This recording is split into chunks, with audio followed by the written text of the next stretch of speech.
lugar, eu quero registrar a satisfação de ter sido convidado pela organização do evento para vir moderar aqui esse painel sobre custo de produção e rentabilidade dos cafés do Brasil. Mas eu não poderia deixar de registrar que eu estou aqui em substituição ao Breno Mesquita, que é da CNA também, que por outros compromissos não pôde estar aqui presente. Eu não vou me estender bastante do que eu vou falar, devido ao adiantado da hora, e muito do que eu poderia falar aqui já foi dito também. Todos nós sabemos que o custo de produção, ele impacta toda a cadeia do café, né? De dentro da porteira e fora da porteira. E o Brasil é protagonista do café do mundo, né? Nós somos os maiores produtores, exportadores, segundo maior consumidor. O café também, internamente, ele ocupa um papel muito grande na geração de riquezas. Somos o quinto no ranking do agronegócio das exportações, o quinto também na renda bruta das lavouras. O café gera em torno de 8 milhões de empregos diretos e indiretos, né? Então é uma cultura que gera bastante renda para o nosso país e, como eu disse inicialmente, o custo de produção impacta toda essa cadeia. E para falar então do custo de produção, a gente tem a honra de contar aqui com os especialistas que estão à mesa aqui, que já foram nominados. O Dr. Enio vai falar do café Conilon pelo Incapé, o Dr. Mário pela Cochupé, e o Maciel, que traz, eu acho que um estudo geral sobre os dois cafés, não é isso, Marcelo? Então, para não me alongar mais, eu vou então passar a palavra para eles, e lembrando o adiantado da hora, e se possível, se puderem ser econômicos, até para permitir alguma pergunta ao final, que eu gostaria que as perguntas também fossem feitas depois da fala do terceiro apresentador, ok?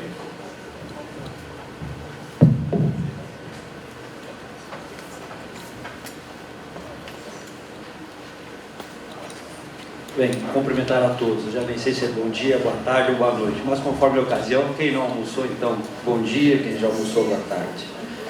Eu já fui apresentado, sou Heriberto, a gente tem uma história de muitos anos no Incapé, já há algumas décadas, e quero agradecer o convite da organização do evento, em especial, né, dos meus colegas do Incapé, que cumprimento o nosso presidente Antônio, pela oportunidade de conversar um pouco sobre os custos de produção do Conilon. Eu fui avisado, acho como os demais debatedores, que nós tivemos que reduzir de 20 para 15 minutos, né, o tempo de cada apresentação. Então nós vamos tentar ir nessa linha, até porque não vamos competir com a fome das pessoas. A gente vai apresentar basicamente em 2 blocos, ou seja, primeiro vamos fazer se estiver sendo pago, tem que descontar no custo, o microfone não funcionando, né? Vamos fazer uma abordagem sobre a variabilidade dos sistemas de produção de Conilon. Aqui nós temos várias cafeiculturas de Conilon dentro do Espírito Santo, assim como nós temos várias cafeiculturas de Conilon no Brasil. Depois vamos comentar um pouquinho sobre essas fontes. Nós vamos trabalhar com 3 fontes. Uma fonte é o CEDAGRO, que é um Centro de Desenvolvimento do Agronegócio. Uma outra fonte é CNA, Senar. E vamos trabalhar também com a Coabriel, em diversos níveis de produtividade. Então a variabilidade é muito grande de produtividade e de custos de produção. Tem alguns fatores que afetam muito o custo de produção do Conilon. Por exemplo, irrigado ou não irrigado. Eu falo isso porque nós temos a região sul do Espírito Santo, que é pouco expressiva na produção de café Conilon, mas ela praticamente não tem irrigação. Temos outras regiões com irrigação mais intensiva e menos intensiva. A colheita é muito determinante também no estabelecimento dos custos de produção. A colheita manual tende a ser mais dispendiosa, a ser mecanizada um pouco menos, e a mecanizada que entra mais intensivamente em cafeicultura, né, de alta tecnologia no norte, tende a ter um custo menor de produção. Também o nível de emprego de algumas tecnologias, né, que já são utilizadas há muitos anos aqui no Espírito Santo. Eu quero fazer um destaque especial, né, todos os nossos colegas do Incapé, né, que tem uma contribuição muito importante na geração de conhecimento, principalmente dentro da porteira. Eu ia comentar o nosso coordenador, o Verdim, né, ou seja, o nível de nutrição empregado nas lavouras, e também algumas práticas como podas ou não, ou o tipo de podas, também determina produtividades e custos diferenciados. O Espírito Santo, então, tem uma concentração da produção. Esse é um mapinha, Iberê, que nós fizemos em relação à produção. Tem algumas coisas que às vezes a gente espera uma coisa e vem outra, né? Está muito na cabeça dos capixabas que o litoral norte, aquela fatia, né, mais divisando para o mar, teria uma produção maior de conilon. Na verdade, há um empate técnico na produção em relação às nossas mesorregiões. O Espírito Santo, segundo o IBGE, tem 4 mesorregiões. Então nós temos 38, né, quase 39% no noroeste, no litoral norte 38 e um pouquinho. De forma que 77% da nossa cafeicultura, né, da produção de conilon, esse é o mapa da produção, está no norte do Espírito Santo, separado mais ou menos meio a meio entre litoral norte e noroeste. Depois nós temos uma região que cresce muito a produção de conilon, que é a mesorregião central, especialmente porque o conilon está subindo a serra. Essa é uma região de topografia um pouco mais acidentada e também um pouco mais elevada, e o conilon está entrando em alta tecnologia. Há alguns anos, essa era a 4ª em produção. Ela ultrapassou o sul, que está com menos de 9% do total produzido do Espírito Santo, onde a gente tem um uso intensivo menor de tecnologia. Aqui nós consideramos um mapa da produtividade. Nós temos, segundo o IBGE e segundo a Conab, os dois lançaram dados recentemente, há poucas semanas, né? A média de produtividade do Espírito Santo de conilon, segundo a Conab, é quase 43 sacas por hectare, segundo o IBGE é um pouco mais de 41 sacas. Só que a Conab não tem a metodologia estratificada por município. Então nós trabalhamos com a metodologia do IBGE. E nós temos, portanto, né, nessas 4 regiões, uma distinção muito grande em termos de produtividade. Nesta região litoral norte, né, a produtividade é a maior do estado, ou seja, né, essa banda mais para o litoral, aí acima de 46 sacas por hectare. No noroeste, na faixa de 40 sacas por hectare. Só que nós temos uma variabilidade diferenciada nessas regiões. Essa produtividade no litoral norte, que é de 46,5 sacas, né, por hectare, ela varia aí de 40 a 80 sacas por hectare. Obviamente, alguns talhões muito acima de 100. E o noroeste, que também passa, né, pelo conilon subir a serra, tem uma parte do noroeste, mais na divisa com Minas Gerais, que estão entrando novas lavouras, né, em altitude mais elevadas com alta tecnologia, também cresce a produtividade. Ou seja, esse é até um indicador interessante. Sempre nós tínhamos no noroeste como uma região de baixa produtividade, e ela não está tão baixa assim, está próximo da média do estado. Depois, praticamente com a mesma produtividade, a região central. Você pode perceber que é praticamente 40 sacas por hectare, tanto a central quanto a região noroeste. Aqui, mais uma vez, influenciada então pelo conilon subindo a altitude. E a nossa região mais deprimida em termos de produtividade é o sul do Espírito Santo, que nós chamamos do sul quente, a parte quente do Caparaó e a parte mais ao sul, em que a produtividade pouco passa de 30 sacas por hectare, depende muito de fatores climáticos, não é irrigada a cafeicultura, e que neste ano de 2019 tem uma produtividade de 31 sacas. Então essa variabilidade de produtividades determina uma variabilidade muito grande de custos de produção. Só para fazer um comparativo, a nossa cafeicultura de Arábica das Montanhas é um reloginho, né? Ano de baixa, 20 e 30 sacas. Ano de alta, 30 a 40 sacas. De forma que a variabilidade no máximo é o dobro da produtividade. O conilon nós temos uma variabilidade que chega a 4 vezes no ano safra normal entre os produtores. Então daí a dificuldade de se estabelecer um custo de produção para conilon, né? Cada um tem o seu. É igual digital, não tem gente que fala outra coisa, né? Cada um tem a sua. Então é muito difícil. A média não representa, os pesquisadores sabem disso, o melhor indicador de dispersão. Ou seja, você tem muitos produtores abaixo da média e muitos produtores acima da média. Já falei sobre essas metodologias, acho que vou passar para a primeira um pouco rápido. Então, agradecer muito as fontes, né, que nós vamos trabalhar com custo, no primeiro momento, detalhando um pouquinho mais a questão do custo de uma lavoura de café conilon em Jaguaré, né, a colheita semi-mecanizada, Boa tecnologia, 65 sacas, já percebe que está bem acima da média do estado, que é de 40, 41, 43 sacas. Esta é uma metodologia que considera os custos operacionais, efetivamente desembolsados, que chamamos de efetivos, considera, num segundo momento, a depreciação, que é o custo operacional efetivo total, e num terceiro momento considera ainda aqueles custos de oportunidade de capital, ou seja, a remuneração. Se não tivesse investido na atividade, poderia estar aplicando no mercado financeiro. Então, na primeira metodologia, para uma produtividade, esse é o custo determinado para esta safra, recentemente dados de setembro, para uma produtividade de 65 sacas de conilon, nós temos um custo operacional efetivo de R$ 267 mais ou menos. Se a gente incluir a depreciação de máquinas, equipamentos e principalmente da lavoura, uma lavoura de conilon é projetada mais ou menos para 12 anos, 10 colheitas, até porque depois disso, a ciência chega com novos materiais e o produtor fica defasado. Então você tem aí 1/12 de custo de implantação todos os anos, por isso é um pouco alto. Desse custo de R$ 53 por saca, aí, quase 54, quase R$ 30 é o custo de depreciação de uma lavoura de conilon. Então o custo já sobe para R$ 320 para esse nível de produtividade. Se considerarmos então a remuneração do capital, ou seja, que é um custo normal, para chegar aos custos totais, esse custo sobe para R$ 388 por saco. Então este é um custo de uma fonte com nível de tecnologia alto e com uma produtividade 50% acima da produtividade média do estado. Esse é só um detalhe para a gente, pegando só o custo operacional efetivo, que é aqueles 266 sacas mais ou menos por hectare.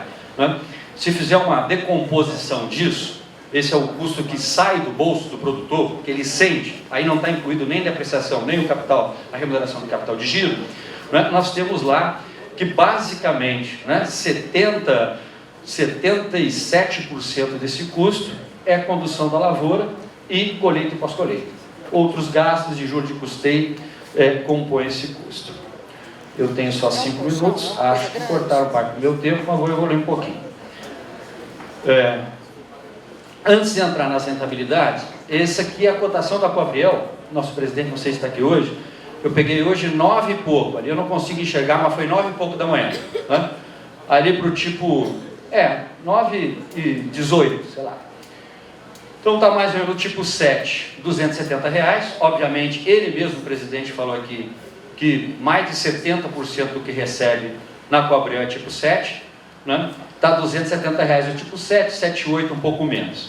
Estou falando isso porque nós vamos fazer agora uma sensibilidade de custos e receitas para chegar à conclusão do nosso painel, com relação aos custos de produção. Pegando esse primeiro custo, dessa produtividade, 65 sacas, lavoura irrigada, em Jaguaré, custo real.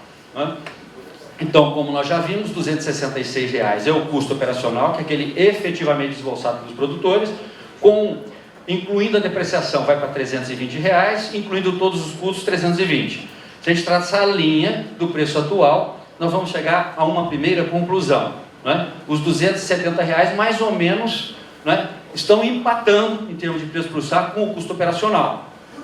Ou seja, há um prejuízo econômico no futuro. Não vai conseguir renovar a lavoura, vai abandonar a atividade no futuro. E se estivesse aplicando o dinheiro em outra coisa, teria melhor sorte. Mas a situação é um pouco mais grave, porque o preço de 270 está agora. Quantos por cento das safras de conilon já foram vendidas, Marcos? 5 milhões de sacas? 4 milhões de sacas? Então, o agricultor já realizou isso num preço mais baixo. Celso, você que estuda muito esse tema. Então, o prejuízo realizado é maior ainda, para um nível acima da produtividade média do Espírito Santo. Quanto maior a produtividade, o custo unitário por saca tende a ser menor.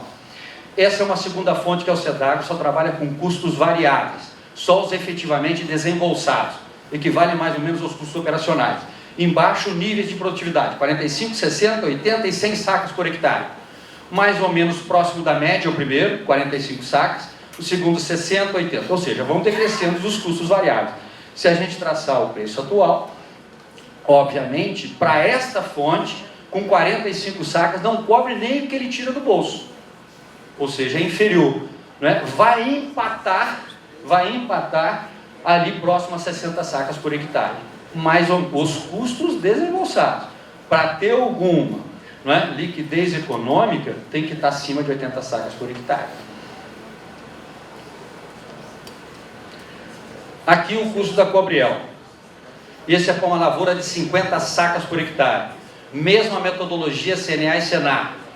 Custos operacionais efetivos, que são os desembolsados, custo com a depreciação, que vira operacional total, e custos totais. Então, para a Cobriel, quer dizer, para o nível de produtividade de 50 sacas, o custo variável, o custo operacional, ele ficou na faixa de 230. Pegando o preço atual, né, ou seja, há um prejuízo econômico no primeiro momento. Cobre os custos variáveis, mas não cobre a depreciação e não cobre também a remuneração do capital. Isso é um preço de 270, a mesma metodologia, só que foi vendido, boa parte dos cafeicultores venderam num preço abaixo disso. Bom, caminhando para concluir, ou seja, em relação aos custos de produção de café Conilon, ou seja, em todas as metodologias, para as 3 fontes e níveis de produtividade, né, especialmente próximos à média ou até acima da média, esses custos estão acima dos preços de mercado. Obviamente também muito acima do preço mínimo fixado pelo governo, que é de 210 sacas. Esse é um outro debate que nós vamos fazer. Um outro ponto, uma outra conclusão com relação a isso, né, que já falamos um pouquinho em relação à primeira. Produtividades menores que 65 sacas de Conilon, mais ou menos uma média para todas as fontes, há um prejuízo econômico. Financeiro não nota porque está cobrindo o que tirou, mas no futuro a atividade não se sustenta. Não vai conseguir renovar a lavoura, não vai conseguir renovar o equipamento de irrigação, enfim, os equipamentos.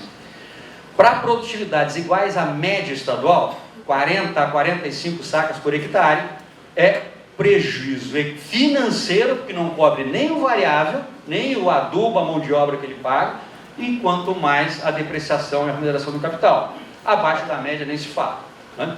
Ou seja, nós vivenciamos uma situação muito ruim.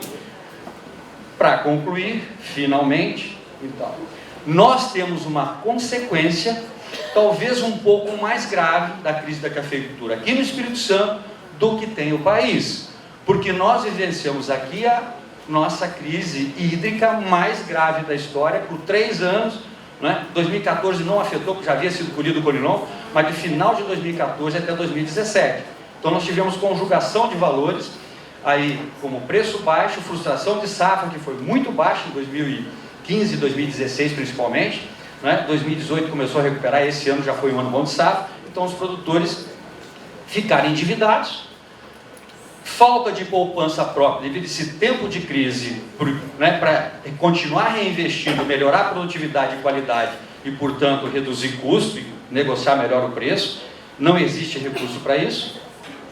Uma outra consequência é que a agricultura familiar, especialmente quando a gente coloca um valor, você tem que colocar o valor da mão de obra, não é? Então, aparentemente, o agricultor familiar ele não paga para ele mesmo a mão de obra, mas no longo prazo ele vai chegar à conclusão, Celso, que é melhor ele trabalhar dia para os outros do que manter a lavoura. E quem está com nível baixo de produtividade está em risco. Então nós temos um risco de fuga, né, da atividade a permanecer esse cenário, né? O que nós já estamos vivenciando, o Conilon subindo a montanha e a serra, achamos que a velocidade a Emberê vai aumentar, né, dentro desse cenário. E, digamos, está faltando? Bom, o abandono é evidente, né, e a crise social se instala no Espírito Santo, porque a cafeicultura, proporcionalmente, é muito mais importante para o Espírito Santo, e perdão a Minas Gerais, do que é para Minas, porque aqui ela ocupa uma parcela proporcional maior dos agricultores do estado, né? Nós temos, na área agrícola aqui do Espírito Santo, nós temos praticamente 20% da área agrícola do estado ocupada com café.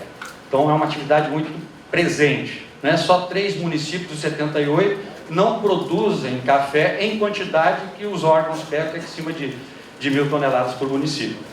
Então, nós precisamos realmente rever as políticas. Existem várias estabelecidas, políticas de preço mínimo, política de seguro, de safra, enfim, renegociar esse passivo que a gente não tem, ou para que se evite um caos social no Estado do Espírito Santo. Então, esses são os dados que eu gostaria de apresentar para vocês e agradecer a oportunidade.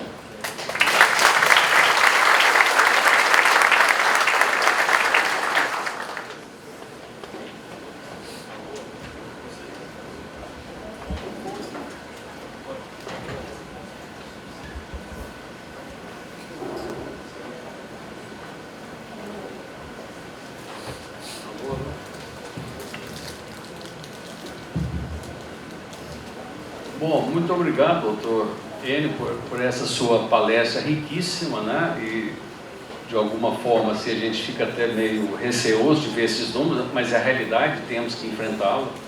Como essas palestras, se os palestrantes autorizarem, ficará à disposição do site do evento, né? Então, eu acho que depois todos os senhores poderão acessar o site e ter acesso a essa riqueza de números e esse diagnóstico perfeito que foi feito por produção do café aqui no Estado do Espírito Santo. Diante disso, eu gostaria de chamar o doutor Mário para dar sequência ao nosso painel, que vai falar agora sobre o café arábica.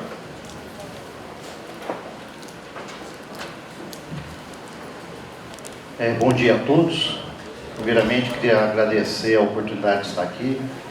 Guerra, Omar, demais integrantes da Embrapa Café, pessoal do Incapé, tá? É um prazer estar aqui e uma honra, né?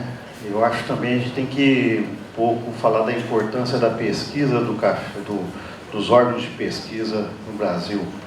A região de Guaxupé, ela tem um diferencial, talvez, uma grande vantagem, que ela está muito próximo de alguns órgãos de pesquisa, né? Antes era o IBC, tinham várias unidades ali na região, né? Destacando-se Varginha, né? Com a extinção do IBC veio o Procafé, mas a EPAMIG também deu uma mão muito boa para nós na área de pesquisa. E o principal de todos, né, que ninguém pode contestar, que é o nosso grande IAC, né? Eu acho que a base que o IAC construiu na pesquisa de café até hoje perdura. E a nossa região, apesar de ser Minas Gerais, tinha um relacionamento muito estreito com os pesquisadores do IAC. Então é só para relatar. Coube a mim falar a parte do Arábica, mas nós não montamos essa apresentação um pouco diferente. Nós fomos atrás de casos práticos, né, que poderiam realmente ter o trabalho. A Cochupé hoje tem em torno de 15 mil cooperados, né, mas nós não temos o custo de cada um deles. E nós temos um convênio com o SEBRAE, que é o Educampo, tá, e que isso aí anualmente nos é apresentado os custos. Então, nós baseamos no trabalho do Educampo para apresentar os nossos custos. Então, custo de produção e rentabilidade do café arábica. Também temos que ressaltar que a Cochupé, ela só trabalha com arábica. A nossa região não é uma região favorável à produção do café conilon. Alguns já tentaram, mas sem sucesso. A cafeicultura brasileira 2017-18 produziu em torno de 61,7 milhões de sacas de café, sendo 47,5 milhões de arábica e 14,2 de conilon. Depois, no próximo ano 18-19, essa produção caiu para 48,99, sendo 34,5 arábica e 14,5 conilon. Cafeicultura brasileira, no que tange a arábica, né? São 188 mil propriedades no Brasil, com a média de 9,3 hectares de área produtiva por propriedade. São 220 sacas em média produzidas, né? Se você usar nesse ano, que o preço físico praticado na Cochupé, na média 2019, foram R$ 395, isso geraria uma renda de 86.900 nessa propriedade. E se o produtor utilizasse mais o mercado futuro, é lógico que esse dado não pode vender 100% do café futuro, né? Mas a um preço de 490 que foi praticado esse ano, 2019, essa renda iria para R$ 107.800 por propriedade. que a gente, como vai falar de rentabilidade, a gente tem que mostrar alguns números. Comparando o Brasil com a Cochupé no que tange a produtividade, 2016 no Arábica, a Cochupé tinha uma produtividade de 32,4 sacas por hectare, segundo a Conab, a média brasileira era de 24,7. No ano 2017, essa produtividade e a penalidade negativa veio para 23,5 na região da Cochupé e 19,2 no Brasil. 2018, foram 32,6 sacas por hectare na região da Cochupé e 27,1 nos demais produtores de café arábica. E esse ano a nossa estimativa foi que a produtividade caiu para 22,9 na região da Cochupé e 19,9 na região medida pela Conab. Então esses dados são Conab versus dados da Cochupé para os nossos cooperados. Custo de produção. Como eu disse, nós estamos falando do custo que é praticado pela Educampo. O Educampo tem um sistema muito parecido que foi apresentado pelo Dr. N. Tá? Ele divide entre os cafeicultores que têm os resultados inferiores, os resultados intermediários e superiores. E aí começa o diferencial, gente. Na realidade, a cafeicultura ela é muito distinta. Tá? Fazem 32 anos que eu estou na atividade, já pegamos muitas crises, 87, né? Era uma coisa medonha, $20 uma saca de café. A gente não entendia como o produtor conseguiu sobreviver e a gente teve alguns colegas que já até faleceram, né? Que falavam, né? Que foram anos que eles mais cresceram. Então tem alguma coisa de mistério na cafeicultura, né? Ela muda muito de mão. É impressionante isso, a cafeicultura dentro do município, ela migra muito. Tá? Eu venho de uma família de cafeicultor, meu bisavô era cafeicultor, meu avô era cafeicultor, meu pai era cafeicultor, fui cafeicultor até o ano passado, tá? Mas o que a gente vê é que essa cafeicultura muda muito de mão. E quem realmente não é eficiente sai fora. Não tem muito, o mercado não perdoa, tá?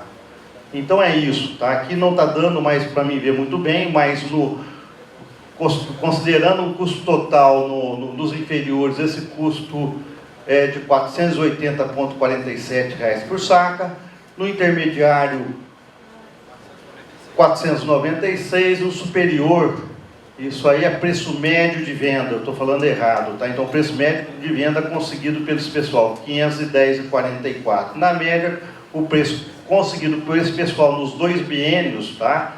Foi de 2016 até 2018, foi 496. Já tem um diferencial de venda, no preço de venda. Então, o grupo inferior com o custo maior, 522,99, o intermediário, 393,42 e o superior, 303,37. Então, isso é o grande diferencial da turma, né? Quem é mais eficiente, um custo menor. E aí ele começa a dividir o pessoal ainda, né? O inferior e o intermediário de acordo com a característica de cada propriedade. Então, novamente, há uma segmentação, né? Vocês veem que a cafeicultura no Arábica, ela é muito distinta. Acho que talvez só o Brasil tenha essa característica. Nós temos diversos espaçamentos, diversas variedades, diversos modos de manejo. Não existe no café, pelo menos no Arábica, um padrão de condução ou um padrão de variedade. Isso, para muitas vezes, o pessoal fala, isso é um problema. Eu acho que não, isso é uma grande vantagem da cafeicultura arábica brasileira. Tá? Ele permite que diversos resultados sejam conseguidos com a mesma atividade. Tá? Eu não estou conseguindo aqui visualizar bem, mas o material está aí para vocês verem, e que foi da forma que foi montado o material. Tá? E aí vem esse que eu acho muito impactante, por tamanho de propriedade.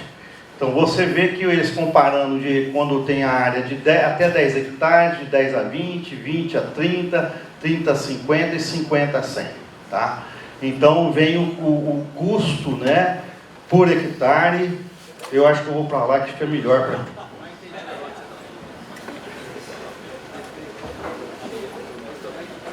Na realidade, isso aqui, aí você já começa a visualizar o custo total, né, custo efetivo total. Na propriedade maior, na menor, ela é maior, lógico, né? O seu custo efetivo, ele torna-se maior, né? E à medida que vai aumentando o módulo de produção, esse custo efetivo, o custo operacional efetivo vai caindo. Mas na média, 10 mil hectares. A mão de obra familiar, lógico, vai pesar numa área menor, né, por hectare, tá? Então vai de 1.000 até uma propriedade maior, até 400 e poucos reais.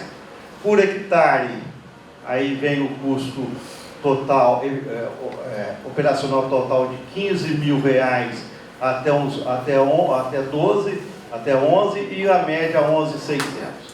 A remuneração do capital aqui e a produtividade. Você vê que a produtividade não muda tanto nessas 78 propriedades, né? Mas aí sim o custo começa a puxar. Então nós temos um custo aqui total do pequeno produtor de 569,20, 490 desse um pouco maior, 429, 418, 462. Isso aqui é desse grupo, gente, de 78 propriedades. Tá? Isso aí que a gente tem que deixar claro. A parte do manual e mecanizado, você tem resultado econômico ruim, tanto no manual quanto no mecanizado. Ó. Eu tenho nessas inferiores um custo de R$ 694,00 no pessoal que é manual e R$ 699 até maior, aonde é mecanizado. Intermediário, 455, 422. No superior, 329 e 301. Mesmo na cafeicultura manual, se considerar o biênio anterior, tinha cafeicultor que era 100% manual que estava conseguindo resultado econômico, nesse grupo de 78 propriedades. E aqui, eu fiz questão de pegar esse dado nosso, da Cuxupé. Nós temos duas regiões que se caracterizam com a região extremamente mecanizada e uma região que caracteriza-se extremamente de pequenos produtores. Aqui, Monte Carmelo, ele produziu, na média, o município 418 mil sacas em 13.600 hectares, na média de 30,67 sacas por hectare, com um número de 328 cooperados, média por cooperado de 1.274 sacas, e a área do cooperado 41,5 hectares. No município de Nova Resende, que é mão de obra extremamente familiar, nessa mesma área, pessoal, nós temos 2.000 cooperados. Tá? E aqui mostra que foi a média de produção, nesses 4 anos, 372 mil sacas, numa produtividade muito semelhante à do Cerrado, 29,52, no número de 1.783 cooperados, saca média por cooperado 209 contra 1.200, e uma área de produtiva de 7,1 contra 41,5. Quem conheceu Nova Resende na década de 80, a Nova Resende era caracterizada pela ONU, pela FAO, como bolsão de pobreza. Hoje o IDH de Nova Resende, ele é maior, ele é melhor do que de Guaxupé. E aqui a gente fala nesse negócio, a rentabilidade tem muito a ver com decisão do momento de venda. E a Coxupé e outras cooperativas, é o mesmo slide que o senhor Carlos apresentou, mas eu fiz questão de pôr de novo, que a partir de 2012, o pessoal tem usado mais esse mecanismo do preço futuro. Eu vendo hoje a minha produção de 2020. E o pequeno produtor também aprendeu a fazer isso. Tá? Por que isso aqui, gente? Geralmente, quem vende no futuro, ele vende na alta. Quem vende no físico, vende na baixa. Então essa eu acho que é a grande diferença, quem vende no físico e quem vende no futuro. O futuro geralmente ele vende na alta, mercado real, e ele faz futuro. E quem vende mais físico geralmente vende mais no momento da baixa. Aqui só um comparativo, 2019, até então, o preço médio do café R1 nosso tipo médio para melhor, ele foi praticado em R$395, contra o futuro 490. O mesmo café. 2018, 427 contra 530. 2017, 460 contra 590. 2016, 499, 530. Para 2020, nós já temos um preço fixado para esse tipo, o nosso RA1 para 496, e nós não sabemos o que o físico vai nos proporcionar.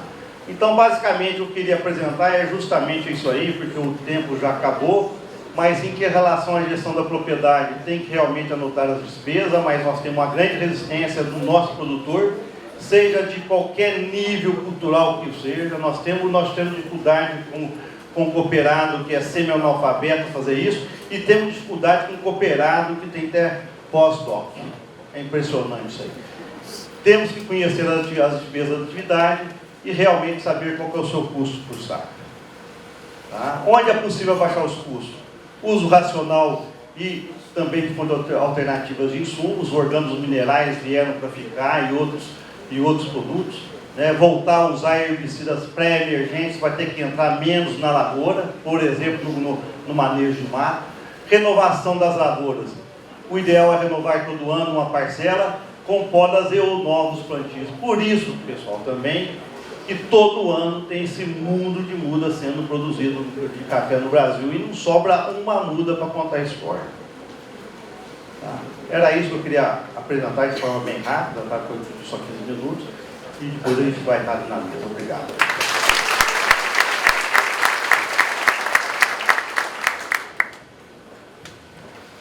Bom, muito obrigado, doutor Mário, pela excelente exposição e pela riqueza de números também. Se o senhor autorizar, essa palestra também vai ficar disponível depois no site do evento, ok? Então, não se preocupe em anotar esses dados, que eles ficarão disponibilizados. Gostaria de chamar então agora o doutor Maciel para que ele complete essa nossa... Pessoal, bom dia. Para quem não almoçou, boa tarde para quem já almoçou. Meu nome é Maciel, sou coordenador de produção agrícola da CNA, da Confederação da Agricultura e Pecuária do Brasil. A minha intenção não é repetir os números anteriores, então é dar outro nível de detalhamento e outro nível de enfoque nos números aqui discutidos. E também não quero ser o mensageiro do apocalipse, apesar de todo mundo saber que a situação não está boa. Mas os resultados que eu vou apresentar é do projeto Campo Futuro, é um projeto que a gente realiza aí nos 6 principais estratos produtores do país. A gente já realiza esse projeto há 12 anos, nós estamos no 12º ano. Visitamos 14 regiões produtoras aí, com as 2 principais espécies que nós cultivamos aí. Nós utilizamos a metodologia de painel, então, como o Enio falou no início, a intenção não é mensurar a média não representa ninguém, então o que a gente busca é trabalhar com a moda, que seria aquele valor que mais se repete naquelas regiões que a gente visita. Eu fiquei muito satisfeito quando o Mário apresentou que quando a gente pegou os dados de custo ali intermediários, os dados de Guaxupé ficaram muito similares, do custo operacional total está muito próximo que a gente levantou para 2019. Quanto à receita, ela teve uma variação, até porque a análise da Guaxupé levou em consideração o biênio, então a gente está levando em consideração a safra. E o que a gente pode ver nesse gráfico aí, que basicamente é o aumento de custo em todas as regiões produtoras visitadas e uma redução da receita entre a safra de 2018 e da de 2019. Obviamente, tem comportamentos diferentes entre essas regiões, até por conta do sistema de comercialização e do sistema de produção praticado, mas, de certa forma, esse aumento de custo e redução na receita ele foi verificado em todas essas regiões produtoras. Quando a gente faz uma comparação entre os sistemas de produção, bem como o Mário falou, às vezes nem sempre o manual é o menos eficiente.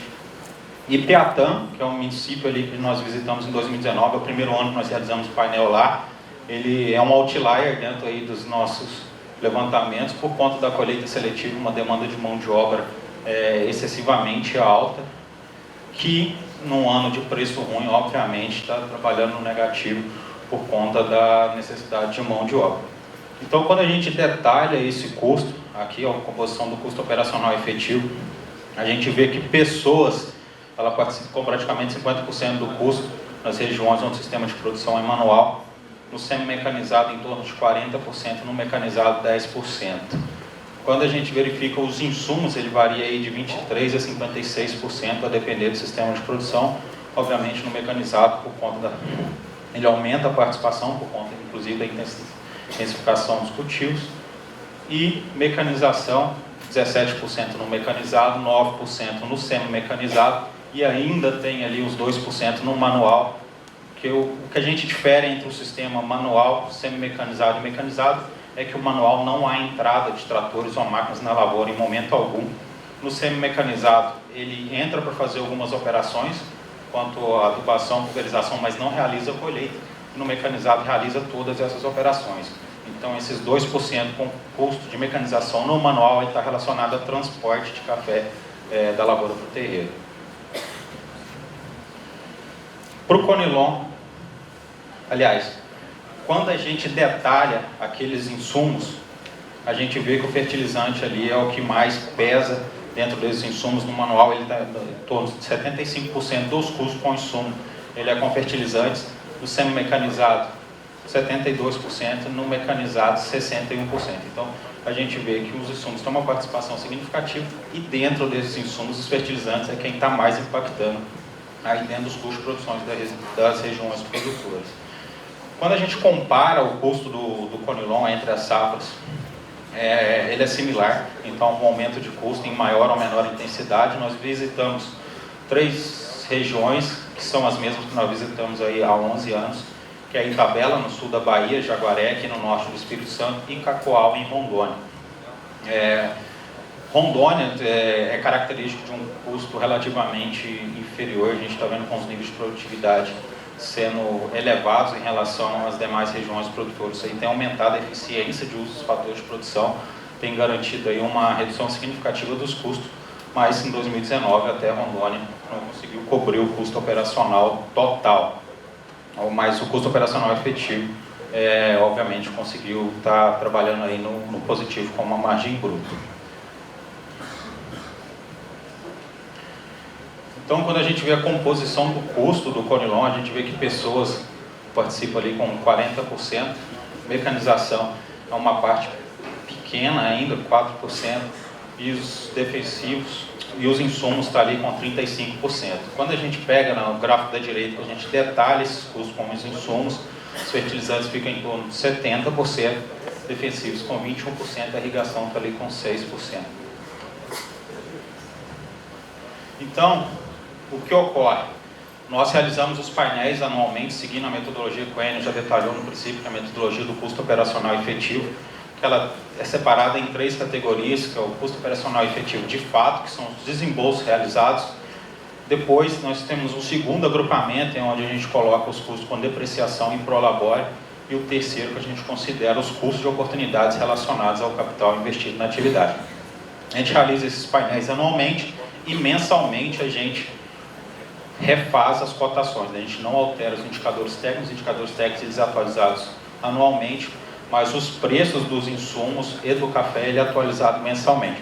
Então, quando a gente compara esses dados aí do café arábica desde 2016 até 2019, a gente vê um decréscimo do preço significativo e um aumento de custo, que ele só não foi mais intensivo graças principalmente a vocês que têm aqui atuado no dia a dia para garantir o aumento de produtividade, aumento de eficiência, que tem evitado com que esse custo aumente mais que proporcional. Então, de certa forma, de dezembro de 2018 para cá, a situação tem se agravado. Abril e maio foi meses críticos aí. Esse gráfico ele traz uma média ponderada de todos aqueles painéis de café arábica, então ele representa, de certa forma, o comportamento das regiões. Como eu falei no início, ele é uma média, o número absoluto ele não representa ninguém, mas de certa forma o comportamento, pela ponderação, ele fica muito claro. Quando a gente faz esse mesmo corte, o Conilon, não sei porquê, tem uma linha repicada ali, mas ele tem um comportamento similar, mas com um pico em 2016 superior, que todo mundo sabe, foi o problema que o Espírito Santo passou por seco, com um déficit. Houve um soluço no preço significativo que muita gente até diz que foi um preço que subiu no vazio por conta da ausência de produto para estar fornecendo no mercado.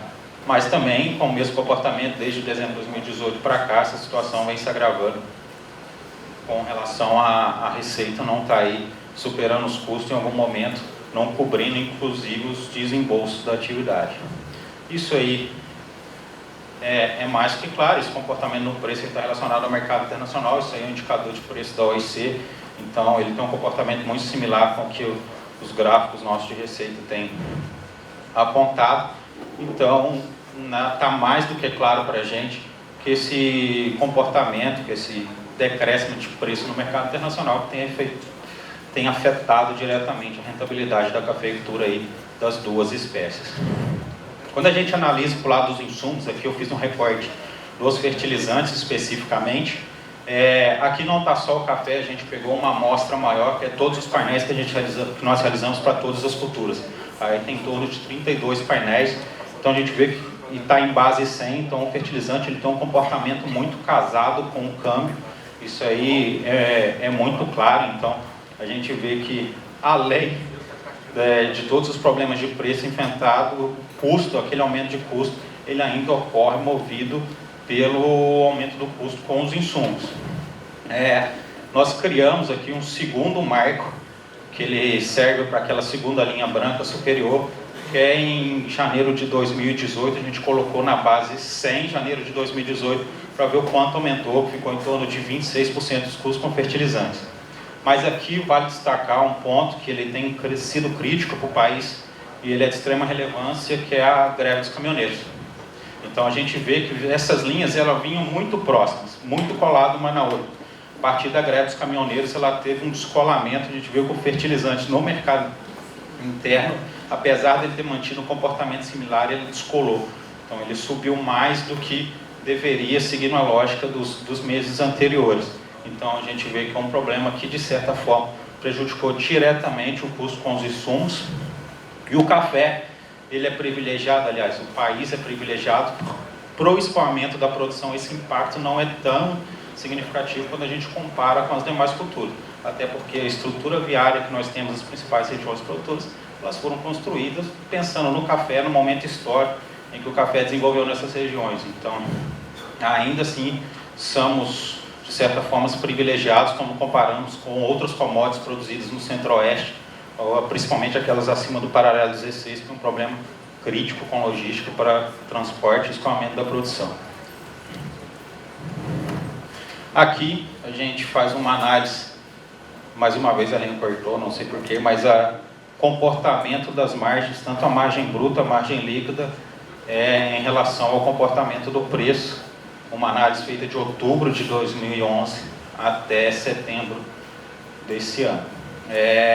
A gente vê que, aqui para quem não sabe, a margem bruta é a subtração da receita, que seria o preço daquele custo operacional efetivo, que é o primeiro nível, e a margem líquida do custo operacional total, onde a gente inclui a depreciação e o prolabore. Então a gente vê que 2013, na crise, está mais claro que operou com margens negativas aí por um longo período. 2016 teve aquela recuperação impulsionada pelo déficit de produção, e a partir ali de outubro de 2018 a gente voltou a operar com a margem bruta negativa, a margem líquida liberando o zero, recuperando próximo, isso aqui para o café arábica. Então, como eu falei, a gente realiza esse projeto para várias culturas, tanto agrícolas e alguns sistemas pecuários, e esse aqui é o nosso termômetro da rentabilidade. Nós realizamos esse ano aí mais de 200 painéis de levantamento de custo de produção. Só para explicar, a primeira coluna traz o número de painéis, a segunda traz quantos % desses painéis tiveram lucratividade positiva, a terceira traz a atividade em si, e ali nós temos os quartis. Os que estão em vermelho seria uma lucratividade negativa de 0 a 25%, de 25% a 50%, 50% a 75%, 75% a 100%. E o mesmo se repete para a direita, para a lucratividade positiva. E a última coluna é a média da lucratividade da atividade. Então a gente vê que entre as atividades agrícolas e o café e a avicultura estão ali liderando a zona de rebaixamento, com 100% dos painéis com lucratividade negativa, alguns mais intensos, que é preocupante, que está no último quartil, está no penúltimo ali. Então, a gente vê que algumas atividades superaram. O eucalipto, vale destacar que ele está liderando ali, mas porque essa lucratividade ela é considerada no final do ciclo, então a gente não considera no final do ano. Se a gente fosse fazer por ano, os 12 meses da forma que a gente faz na safra para o café, certamente ela seria menor, mas ainda assim positiva. Então é só para ter uma noção de como está o café em relação aos demais produtos agropecuários. E aqui eu trago o que seria um comportamento. Isso aqui é uma análise que a gente faz em relação aos contratos futuros. Só como exemplo, o primeiro ali, o 151,91, é um contrato cotado em agosto de 2016, com vencimento em setembro de 2017. Seria a média do mês de agosto de 2016. O próximo, a média cotada em agosto de 2017, o contrato em vencimento, para a gente ver o que seria o comportamento desse café no mercado futuro. E trazemos a linha branca ali, que é a variação do câmbio, que ela, obviamente, tem interferência nessa análise. Então, a gente vê que a queda de preço que ocorreu esse ano, ela foi intensa, e isso aí está retratado ali. A gente vê aquele degrau muito significativo. O próximo já nem tanto, então ele já tem uma proximidade, mas tem uma relação com o aumento do câmbio também, que ele promove alterações, principalmente na bolsa, procura de outros ativos. Então, a liquidez dos contratos deve ser considerada nessa análise também. Então, mas de certa forma dá um indicativo do comportamento de preço para as próximas safras, mas eu falei no início que eu não ia ser o mensageiro do apocalipse, então eu vou parar as notícias ruins por aqui, mas gostaria de certa forma querer refletir com vocês o que seria o futuro da cafeicultura brasileira no que tange a rentabilidade, como a gente está no simpósio de pesquisa, a gente pensar junto de que formas a gente pode atuar conjunto aí, envolvendo os diversos elos da cadeia produtiva, para a gente tentar reverter esse cenário, porque é o que eu sempre falo na CNA e falo sempre que eu tenho a oportunidade de falar em público, qualquer pesquisa, qualquer atuação profissional, ela só vai ser relevante se mudar a vida de alguém, se tiver um impacto social e econômico. Então, acho que de certa forma a gente tem que estar discutindo todo dia o que é a necessidade desses produtores, o que a gente precisa ser feito para que isso tenha uma alteração. E na nossa percepção, a gente precisa transformar o trabalho de vocês em resultados econômicos desses produtores. A gente sabe o esforço que foi feito ao longo da história, que nós temos muitos dados, muitas informações e muito conhecimento, que nós precisamos fazer com que isso chegue até os produtores. A forma que isso vai acontecer, eu particularmente não sei, mas acho que é algo que nós devemos pensar juntos e ter com que essas prioridades, que esse desenvolvimento seja alinhado de fato com as necessidades dos produtores nas duas linhas. Essa comunicação ela tem que ser uma via de mão dupla. Acho que a pesquisa ela tem que entender o que o produtor precisa e da mesma forma, depois que produzido, isso tem que chegar até ele para que ocorra essa transformação de fato. E algo que já foi muito debatido aqui, de que forma nós podemos utilizar a pesquisa para a gestão dos riscos associados à produção, tanto aos riscos climáticos com o seguro rural. Celso, eu acho que é uma bandeira que nós carregamos na CNA já tem alguns anos. Se tudo der certo, nós vamos ter um volume de recurso significativo para essa subvenção esse ano, algo em torno de 1 bilhão. Mas o problema do seguro na cafeicultura ele vai um pouco além. Nós precisamos de produtos seguros que atendam de fato as necessidades dos produtores.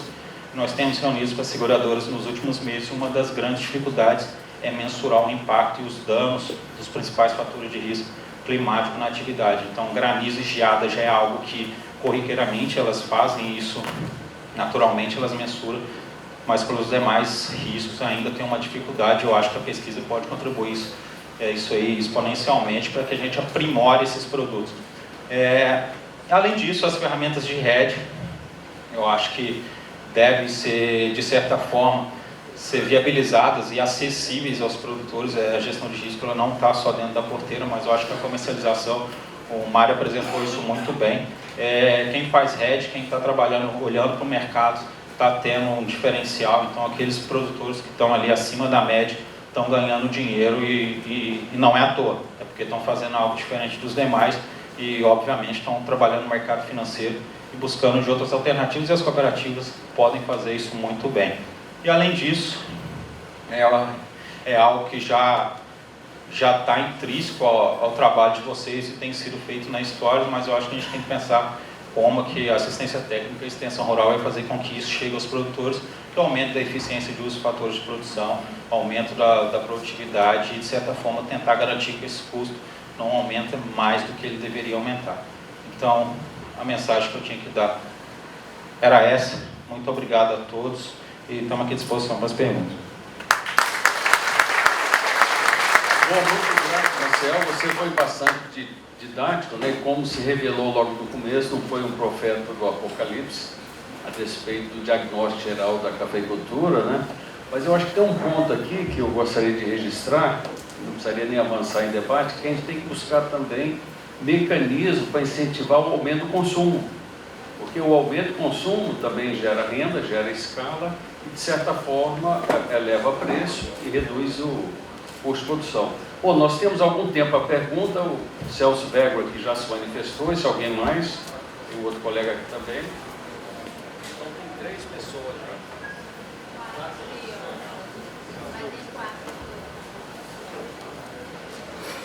Bom, em primeiro lugar, a gente fica muito contente porque toda essa metodologia de custo operacional efetivo, custo operacional total, custo total de produção, nasceu no Instituto de Economia Agrícola. Eu conheço os colegas que elaboraram isso, né?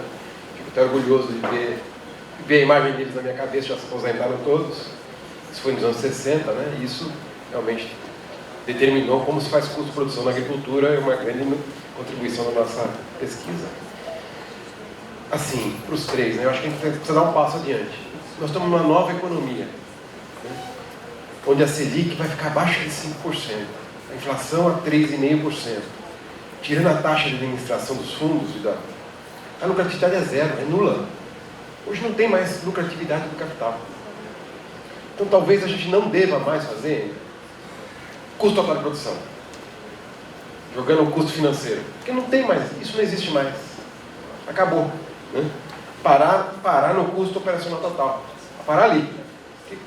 Ou quem tem dinheiro hoje ou vai para ação, ou vai para imóveis, ou vai abrir um empreender, não tem mais esse resultado financeiro. Eu acho que nós estamos numa nova economia, num novo momento, e essa metodologia tem que mudar agora. Isso veio para ficar, não vai mudar, não vamos ter um surto inflacionário o ano que vem, isso não vai existir. A taxa Selic vai ficar baixa, a inflação vai ficar baixa, como está baixa no mundo inteiro, e até negativa. Aliás, essa nova economia é a economia mais estranha que a gente conhece de todos os tempos, onde o credor paga para o devedor. Hoje nós estamos nessa economia, ou seja, os bancos centrais pagam juro negativo para quem empresta dinheiro para o governo. Entendeu? Então, vemos um novo mundo, um mundo muito diferente. Quando essa metodologia foi pensada, minha opinião é que nós não devemos mais. Eu vou escrever sobre isso, acho. Eu me sinto na obrigação de escrever sobre isso. A gente não mais calcular com a sua envolvendo a parte financeira, porque ela é uma nova realidade, ela não contempla mais. A metodologia não precisa mais disso. Ok, Celso. Alguém da mesa quer comentar? Marcel? Eu concordo 100% com o Celso, tanto que você vai ver que nenhum dos slides meu tinha CT na análise durante toda, e nem rentabilidade para comparar entre as atividades agrícola ou pecuária. Até porque é exatamente isso que você falou, o mercado financeiro ele tem se alterado e essa oportunidade ela tem mensurações e dimensões diferentes para as atividades. Então, não consigo nem comparar, nem mesmo entre regiões produtoras. Então, a gente já está tendo essa cautela de trabalhar até com as depreciações e prolabore, porque a gente precisa justificar a sustentabilidade dessa atividade ao longo do tempo, bem como a remuneração dessa pessoa que está envolvida na atividade e fazer essa análise e ver até que ponto ela é sustentável ao longo do tempo. Mas, de fato, eu concordo que o CT, de certa forma, ele precisa ser analisado com muita cautela, porque ele depende, primeiro, de uma questão de mercado muito oscilativo, e você precisa de padrões de amostras muito similares para você poder colocar ela lado a lado, de certa forma, e disso a rentabilidade em relação a essa oportunidade, para saber se essa atividade está sendo viável ou não. Então, a gente tem já há algum tempo pisado no freio em relação ao CT. Outro aspecto também que a gente tem que levar em conta, quando você, pessoal, como é que essa pessoa está investindo numa terra? Né? Então, eu falo pela minha região, ou pelo Cerrado. Ele compra um alqueire de terra que não tem café, 40 mil reais, por exemplo. Depois de uma lavoura implantada e de usufruir daquela lavoura, ele vai vender por 70. Então, ele tem, e isso aí não está no custo. Ele, de certa forma, um imóvel rural que varia X, vai valer X mais alguma coisa. Então, isso aí, aquela pessoa mais simples do campo, ele tem essa visão. Né? Então, isso também isso aí está se refletindo. Então, eu citei o caso ali de Nova Resende com Monte Carmelo. Nova Resende, na região, é o preço mais alto de terra que tem. Enquanto o Guaxupé, um alqueire de terra está valendo 40, a mesma terra, o mesmo padrão que seria um pasto, vale 70, 80. Então também tem talvez aí, por isso que a gente não consegue explicar, fala, poxa, dá prejuízo, como é que a cafeicultura vem aumentando? E como é que vem melhorando o padrão de vida de quem está na cafeicultura? Então tem coisa que tem hora que a gente tem que parar e essa visão também de catastrófica, né? A gente tem que, mas como que saiu de uma região que era bolsão de pobreza em 84, e eu lembro que foi quando meu pai morreu que eu fiz o estágio pela Universidade Federal de Viçosa lá, que eu formei lá, e hoje você vai em Nova Resende e você não reconhece. Uma cafeicultura nova, bem mais nova que Guaxupé, apesar de estar muito próxima, e que melhorou o padrão da vida daquelas pessoas enormemente. Também tem esse aspecto, porque se for levar um número cru, então hoje a gente vem conversando, parece que vai vir nesse capital do estrangeiro, notadamente dos Estados Unidos, para comprar imóvel no Brasil. Será que isso é à toa? Será que esses caras são idiotas? Só isso. Bom, devido ao adiantado da hora, eu fui informado há pouco pela organização que temos só mais 2 perguntas, daquele senhor que está lá no fundo e aquele. Okay? Boa tarde, meu nome é Renato Fernandes, alguns me conhecem que eu sou filho de produtor, consultor e hoje tenho uma corretora de café. Trabalha 95% com limão, faz uma cozinha de arara. Mas se eu não quis ser o profeta do Apocalipse, eu vou me reservar o papel de profeta do Apocalipse. Vocês não imaginam como está difícil vender café no Brasil hoje. Principalmente vender conilon. É desesperador, está muito difícil. Principalmente a indústria já está comprando café para abril, maio do ano que vem. Você encaixar um lote para a indústria imediata é virtualmente impossível. E tende a piorar, o que vai dar mais café no que vem, infelizmente, a não ser que São Pedro resolva trancar as torneiras aí. E aí eu peço desculpa estar fazendo uma colocação, mas eu vou fazer uma pergunta para o Mário depois. Eu gostei muito da sua palestra, Mário, porque eu sou fã do campo e é do campo apontar a luz. E eu acho que o caminho é esse, é apontar a luz, apontar onde é que vai. Está ruim hoje, mas tem gente ganhando muito dinheiro no café, inclusive com o conilon. Os fatores que determinam para quem está ganhando são conhecidos, é escala adequada ao nicho que você está produzindo, é uso intensivo de mecanização ou uma fonte de mão de obra fácil, é gestão de comercialização, é irrigação não só como garantia de produção, mas como possibilidade de você fazer venda futura, que você passa a conseguir vender a partir do momento que você tem garantia de produzir, e gestão de comercialização e uso de mercado futuro. Infelizmente, para a Conilon, a comercialização é precaríssima. Eu fiquei assombrado há uns 2 meses atrás que eu tive um contato com uma corretora de futuros, não vou citar os nomes aqui, mas grandes indústrias do Brasil não fazem um saco de mercado futuro de Conilon. Nada. Por conta disso, você só tem trava para Conilon, umas travas que ninguém sabe como é que o cara oferece uma trava de preço e não está travado na bolsa, só tem trava para maio. O que o Mário falou do Arábica, que o cara já está projetando a venda dele lá para 2020, esse cara está ganhando dinheiro, isso não existe no Conilon. Aí que está o grande problema. Eu queria só mais reforçar, a pergunta é mais reforçar a palestra, mas eu fico muito triste que eu trabalho basicamente com conilon, eu sou produtor de conilon, e o meu recado que eu daria é que, sim, o grande desafio, não sei se da pesquisa, mas da organização da cadeia, esses fatores que eu citei aqui, que não tem nenhum mistério, é colocar isso mais acessível a mais gente. Muita gente vai sair da cafeicultura daqui para o ano que vem. E tem que sair, infelizmente, desculpe a franqueza, porque só vai subir o preço se sair. E os caras eficientes vão aumentar o tamanho, vão aumentar a produtividade e vão gerar uma próxima crise daqui a 5 anos, 8 anos. Isso é fato, infelizmente. Então, como é que se protege quem vai ter que sair? Dá acesso para que ele não tenha os fatores e não seja o cara que vai sair. Falei muita besteira, Mário? Acho que muito pelo contrário. Eu não vivo, eu não conheço o conilon. Então eu não posso, a minha vida inteira foi feita em cima do arábica, a minha vida profissional. Né? Desde quando eu nasci, eu só sei falar do arábica, né? Mas talvez a gente tenha que refletir muito o nosso sistema de comercialização e o nosso sistema de proteção de mercado, né? Se nós tivéssemos realmente uma indústria torrefadora dentro do Brasil forte, né?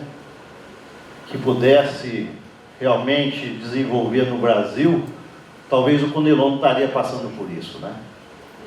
Então a gente às vezes quer proteger demais o mercado e no fim acaba acontecendo o que aconteceu, né? Eu fui informado naquela hora aqui, são mais 2 perguntas. Tem a sua e quem é o outro que está aí? Bom, meu nome é João Araújo, trabalho no Incaper. E assim, a vontade era fazer um monte de perguntas que vocês assim, levantaram a bola mesmo e eu me decidi por uma que eu acho que sempre é uma que me afeta muito. Se na agricultura familiar até 100% da mão de obra é própria e ela não tem um custo efetivo de desembolso, então ela não pode entrar no custo operacional efetivo, porque ela não tem desembolso de capital. Por que esse raciocínio não é usado no cálculo de custo? Porque a parte relativa ao capital é a remuneração do trabalho, principalmente se 100%. Existem vários graus na agricultura familiar que pode chegar aos 100%, mas pode não chegar. Então essa é a pergunta. Obrigado. Na verdade, João, é computado. Eu até falei sobre isso, ou seja, você coloca o valor prefeito, isso está calculado em todas as metodologias colocadas aqui. O que eu falei é o seguinte: você pode chegar ao final de um ciclo, não é? Determinar o seu custo, colocando valor para essa mão de obra familiar, não é? E você vai chegar à conclusão que o que resta, e dividir isso pela mão de obra, vai sair um valor menor do que o homem-dia. E o pequeno agricultor, ou agricultor, pelo menos de baixa produtividade, que tem custo mais alto, ele pode ter uma tendência de abandonar a atividade e trabalhar a dia, mas é computado o valor, né? Ou seja, eu conversava com o Verdinho, não sei se o Verdinho está aí, eu já dei uma forma nele, né? O Verdinho é cafeicultor também, nosso vendedor de café. E ele, como vários cafeicultores de conilon, trabalham com parceria. E há uma dificuldade enorme de ingresso tecnológico, ou seja, de sair de uma produtividade de 30, 40 para 70, 80, porque o meeiro não tem condição, não tem fôlego. Quer dizer, o tempo foi curto, mas era mais uma abordagem que a gente queria colocar. Ou seja, passamos por um problema grave aqui. O Espírito Santo é um pouco mais grave. Eu volto a insistir, nós tivemos safra, metade da safra em 16, metade da safra em 17, recuperou um pouco em 18, então há um prejuízo de renda muito grande. Então nós temos que, digamos, acionar, bacana a intervenção lá, quer dizer, esse instrumento de venda futura para o Espírito Santo, é um dos mecanismos que a gente precisa avançar, né? Sob pena de ter parceiros rurais e agricultores de menor porte, familiares, né? E com pouca produtividade, saindo do mercado e ocorrendo um caos social, porque 70% da nossa cafeicultura, pelo menos, é conduzida com mão de obra familiar. 100% nenhum, certo? Na colheita sempre vem de fora, mas na condução da lavoura com 100%.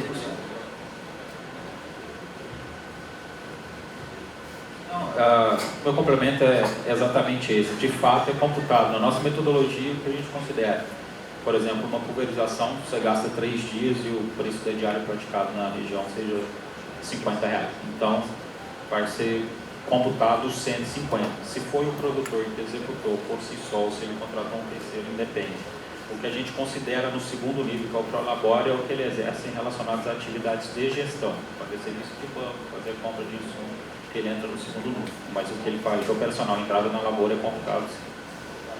Ok, vamos então à nossa última pergunta, porque o evento continua à tarde, né, e muita gente está com fome. Então, por favor. Helder Peixoto, engenheiro agrônomo, consultor, instrutor e perito federal na área agrária.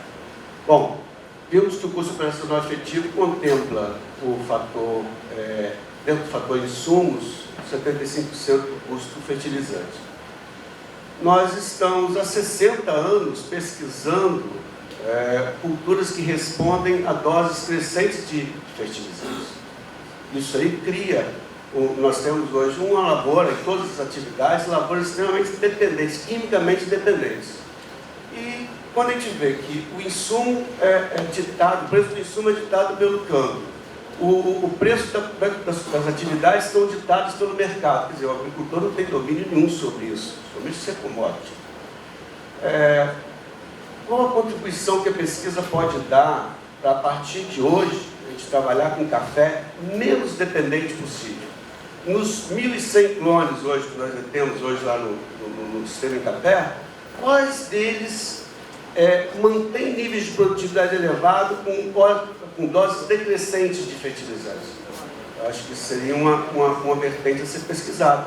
Estamos num evento eminentemente científico. É isso. Alguém quer fazer algum comentário? Gostaria, Guerra? Bom, então vai ficar registrada essa pergunta. Eu acho que é um desafio muito importante para o setor da pesquisa, né? O simpósio tem esse propósito. Aqui a gente está também capturando, né, o sentimento de todos os senhores. Na medida que isso possa ser convertido em algum desafio de inovação, a gente leva para a pesquisa. Só queria fazer uma consideração em relação ao consumo de fertilizante. No grupo do Educampo, tá, isso fica bem característico. Os melhores retornos daquele pessoal do grupo superior estão que mais gastam com fertilizante. Então, aí que mora o paradoxo. Não é, às vezes, quantidade, é equilíbrio. E a nossa ciência já mostrou muito bem isso aí. Hoje nós temos uma ferramenta do organomineral, 2 aplicações durante o ano, complemento, mas diminuir dose e o cafeeiro é uma planta muito ineficiente por enquanto, né? Mas talvez fosse para esse lado aumentar mais. Aí você tem que mexer com genética, não é uma coisa tão simples, né?